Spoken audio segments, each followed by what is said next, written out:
It's hard. It's hard to teach someone that. It's hard to describe it even. But to me, it's the pulse. It's the ebb and pulse of life. You know what I mean? You take an arrangement, okay? Same notes, and you put it in front of a classical musician and see what you get. And put it in front of a jazz musician. Same notes, same sheet of paper, okay? Right. Another world as far as swinging. I remember when I did the TV show with Frank Sinatra. Okay, those were Nelson Riddle charts, okay?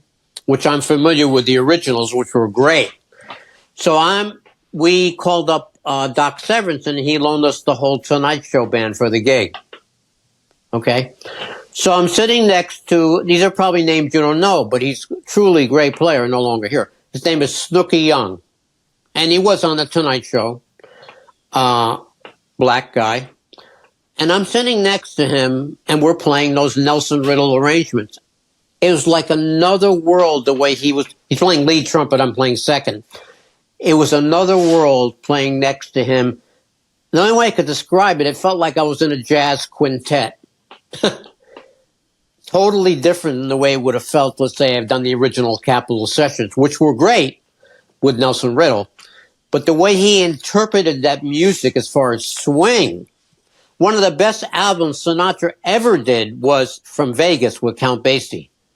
Frank totally sang different on that album, being with Count Basie, you know? So to answer your question, swing, and all music has a swing. Classical music can swing, Brazilian music swings. It's really not an easy thing to describe because it's the pulse of life. That's the only way I can describe it. The ebb and the flow of life. Now, let me ask you, because you're really knowledgeable in the pop world. The legendary pop bands like Led Zeppelin and all that stuff, are they known for a certain rhythmic thing that only they have, let's say? And, Bonham, really? Bonham, you want to talk about swing and you want to talk about feel and that kind of stuff. Bonham was one of the best and legendary, and everybody's been trying to figure out how to do what he did.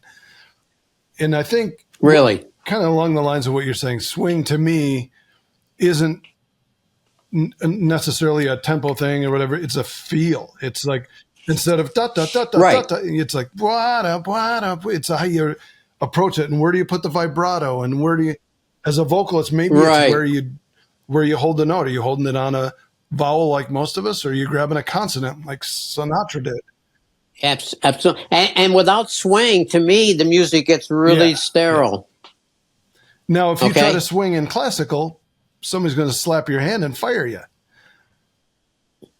Yeah, but I think even classical, if you watch people like Leonard Bernstein conduct an orchestra, they're still looking for a certain ebb and flow in the music. Now, it's not the same as jazz, okay? But it's not sterile, for sure, Beethoven or any of them, you know. It's got that emotion in it, and for probably sure. That's where the conductor needs to have more swing than anybody, because he's pulling it out of his guys at the time. Yeah, now as an example, because you know Stuart Copeland very well, and I'm not that familiar with the Police, although I love them. Are they known to have a groove? Was that one of the strong points of that band? Yeah, major strong point. And Stuart's ability to bring in stuff to pop rock music that typically wouldn't be there. He brought influences. He didn't play like a straight rock drummer. You know, he's just bringing ska and all these other influences into the thing. And of course it had swing, and Sting had swing too. So between the two of them, it's mad. Well, Sting has jazz roots, you know. His chord choices, his melody. He has a tremendous love of jazz, you know. And you can hear those jazz kind of runs in his melodies, which is cool. I mean, the first time Miles Davis went to hear Jimi Hendrix, and I think it was, who took him? Maybe it was Sting. I don't know. But maybe it was Stewart. Anyway, he flipped out over Jimi Hendrix. He went crazy. He said, we are on the same page, you and I, because you're all about the blues, and so am I. You know, that kind of thing. He loved Jimi Hendrix. He wanted to record with him, and it didn't happen. So back to Jimmy, he was a heavyweight, right? Biggest.